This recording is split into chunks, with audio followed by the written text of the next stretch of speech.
Зүгээр хэрэлдэж ийн гэдээ бас худлаа хэрэлдэж байгаа мэтгэлцэж байгаа тийм юм үзүүлж болох. Тийм өрсөлдөөдөө мэтгэлцээ байх. Тэгээ яг хоо бидний хувьд бол одоо сонгуул ойртсон байгаа учраас сонгуулийн бэлтгэл ажил олон юм бол бас ингээд бас одоо юм зохиомж дарамт шалтгаалтаас болоод ингээд хоцорч байна. Тэгээ бид одоо олон түмнийхээ үсэг зөрөгт тулгуурлан тэгээ маш олон одоо орон нутгч гэсэн одоо гарын үсэг зурх ажил явагдаад бидэнд ирсэн мэдээгээр одоо 5,000 гараа явж байна. Бас гарын үсэг. Ингээд нэг 8,000 13,000 орчим хүн өнөөдөр бидний энэ улс төрийн тэмцлийг дэмжсэн. За энийг одоо үл тоомсорлож ошоох өнгөрөхгүй байх ирэх хэрэгч. Тэгээ бид нар чи өчигдөр одоо бас бэлэг дэмбэрлээ удаж бас нэр дэвшигчтэйгээ одоо бас сонгуулийн ерөнхиөр хүлээж авсныг одоо нааштай одоо хүлээж авч байна гэж үзэж байгаа.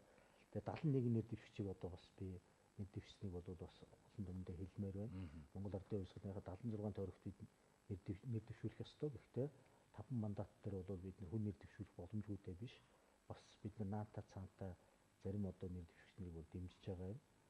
Бас бодлого тактикийн хувьд гэсэн бид анзаарч байгаа юм байгаа. Заавал тоо хүрэхтэй биш.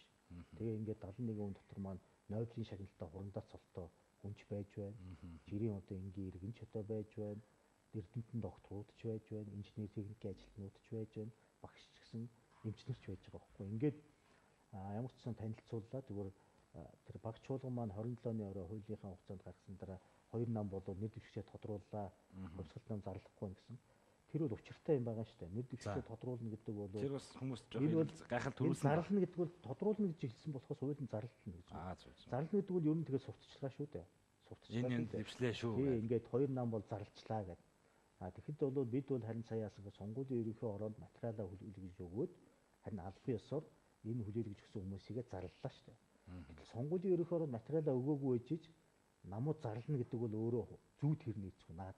Та ч сонгуулийн асуудлыг нарийн мэднэ. Би сонгуулийн ерөнхий ороонд нарийн мэднээр ажиллаж байсан хүн. Энэ асуудлууд дээр асуудалд хандж байсан үнээр хэлэхэд намууданд ингэж хэлчихэд нэр дэвшигчээ тодруулаа гэдгээ зарлж ийн болохгүй шүү дээ. Сонгуулийн ерөнхий ороотой харилцаанд орж иж сая хууль зүйн одоо харилцаа үүсгэх хэрэгтэй. Тэгэл одоо энэ хүрээнд бид өчигдөр энийгээ зарлж байгаа. Гэтэл өмнө нь болохоор энэ нам 76-ыг дэвшүүлдэг манай хоёр нам л одоо ерөөсөө нэр дэвшигчээ тодруулаа, бусдын тодруулаа юм шиг. Тэгэхээр энэ бол бас хуулийнхаа юм өмдөөс гадна зүй ёсоо бас баримтлах хэрэгтэй юм байна. Тэгээ бид нэр ямар ч зэнийгээ тодруулсан. Тэгээ одоо бол бидний гол юм бол сонгуулийн бэлтгэл ажилд орох хэрэгтэй. Харин нэг том юм санаа зовоод. Сая сүүлд бол нэлээд хэд удаа зөв мэдээлэл ирж байсан. Одоо сүүлийн үед бол энэ сонгогчийн шилжилт хөдөлгөөний асуудал анхаарал татж байна. Урд нь засгийн шилжилт 4 сарын 30-ны дотор зогссон шүү дээ. Тэгэхэд бол одоо аймагаас аймагт засгийн шилжилт хийхэ болцсон. Тэгэхэд нэг хугацаанд баахан хүнийг шилжүүлдэг гэдэг мэдээлэл байсан. Бид бол одоо энийг тодруулж байна. Тэгээ ер нь бол сонгуулийн хуулинд бол дахиад юм уут хийж өгсөн. Сонгогчийн шилж хөдөлгөөн гэж тусдаа байгаа юм бас засгийн шилжилт хийх. Тэгээ тэр нь болохоор янз бүрийн шалтгаанаар хийдэг. Хуучин бол бид нэлээд бас хязгаарлах гэж оролдсон. Энэ хуулийн дээр юу хийсэн гэхээр аймаг нийслэл дотор шилжиж болохгүй. Уусаа шилжих шаардлага бас багахгүй даа. Тэгэхээр одоо энд ингээд Улаанбаатар компанитай юм өөр газар одоо компанитай олон ажилтнтай хүмүүс өөрийнхөө нэр дэвших өөр аймаг дээр бөөнөр нь шилжүүлэх болцоо. Тэгээ одоо зарим газрууд тэр амралтын газруудыг захиалж байна.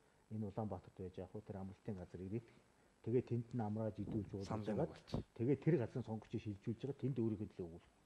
Энэ бол царцааны нүүдэл гэж ярьж маш их шүүмжлэгдсэн. Энэ сонгуулийн хуулиар энэ жижиг 76 хийсний басны хардлага бол ийм царцааны нүүдэл буюу энэ одоо урд нь өөрсдөө их ярьж шүүмжилдэг байсан энэ улсууд энэ аргаа өөрсдөө дахин хэрэглэх гэж байна уу да. Энэ бол маш ноцтой асуудал үүснэ. Иргэний бүртгэлийн байгууллагууд, сонгуулийн байгууллагууд дээрх энэ бүртгэлийн хяналтын асуудлыг онцгойлон анхаарах шаардлага байна. Энэ мэдээллүүдийг энэ төрлийн байгууллагууд би манай намд гаргаж өгөх байх гэж бодож байна. Бид нэр манай одоо нам дээр хуулийн том баг одоо ажиллаж байгаа. Тэгээ энэ дээр хяналтын одоо энэ төв байгуулж ажил бид нар энийг бол ажилуулнаа. Энэ маш их санаа бол ерөөсөө иргэд бол хэлж байна. Манай одоо ах トゥ угийн хүн, манай тэрийг бол одоо ингээд 6 сарын 29-ний өдөр та одоо хаана байх вэ? Ингэж үйл зүгээр гэж хэлж байна. Тэгэхээр энэ дээр сонгуулийн ерөнхий ороо холбогдох байгууллага за иргэд олон түмэн бусад намууд ч гэсэн одоо сонгуульд орж олон нам байгаа шүү дээ. Бид хамтын хүчээр хяналт тавих хэрэгтэй. Энэ сонгуул мөнгөний сонгуул гэхээс гадна зохиомл одоо сонгогчтойгоо шилжүүлэх замаар сонгуулж болохгүй.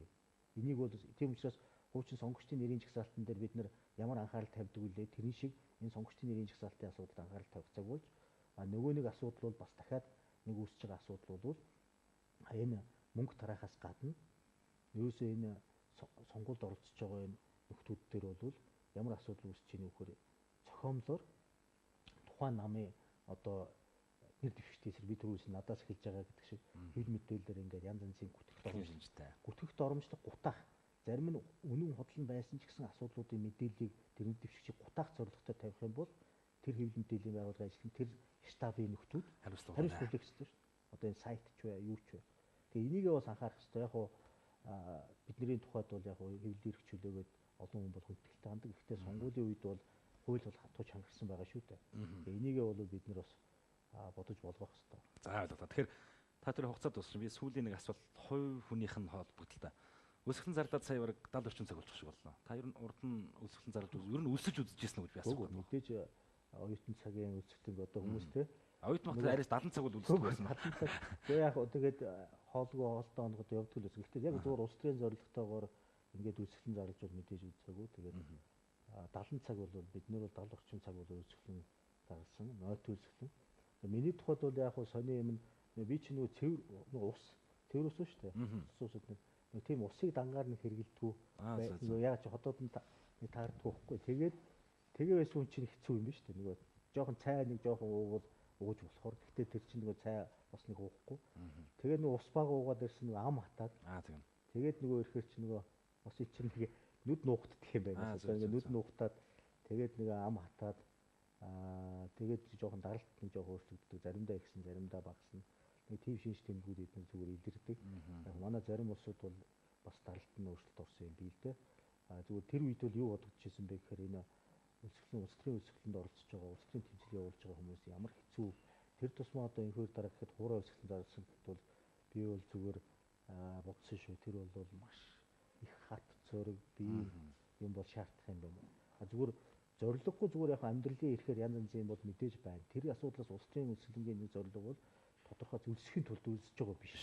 Зорилго тавиад. Тодорхой зорилго одоо ингээд тавиад ингээ явж байгаа. Тэгээд би ч гэсэн бас нэг зүйл ойлгосон. Одоо ер нь бол монголчууд бол мэдээж үлсэх бол сайн зүйл биш. Манад үлсэж байгаа би түр үлсэндээ маш олон хүмүүс байна.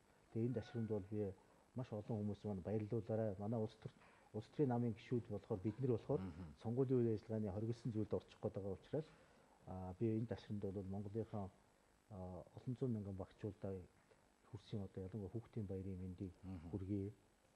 Тэгээд миний л хувьд бас би ч бас хүүхдтэй юм. Тэгээд бас хүүхдүүдээс баярын мэнд хүргэе. Манай том хүү цэргийн албанд одоо ингээд тангараа өргөх гээд байж байгаа. Тэгээд надыг сая сонгуул гээд ингээд бэлтгэл ажиллагаа явуулж байгаа үед би усаа уулзч чадаагүй зөрөгч шийдвэр гаргаад их цэргийн албанд мордсон. Тэгээд бас хүүхдтэй ч гэсэн бас баярын мэнд хүргэе. Тэгээд нийт одоо бүх Монголын хүүхдүүд маань сайн байгаасаа тэгээд иргэд олон түмэн маань хүүхдүүдээ иргэн тойрны бүх улсуудаа сайхан баярлуулаасаа гэж хүсэж байна. Ер нь гиз татгалан байна гэдэг бол хамгийн том зүйл шүү дээ. Хүүхэд наснд бол хамгийн сайхан юм бол тийм шүү дээ. Тийм. Тэгээд та тэр хугацаа өгөр өндөрлж байгаа юм байна. Тэгээд бас цаг зав гаргаад студид ирсэн танд их баярлалаа. Таны ажил амжилт хүсье. Баярлалаа.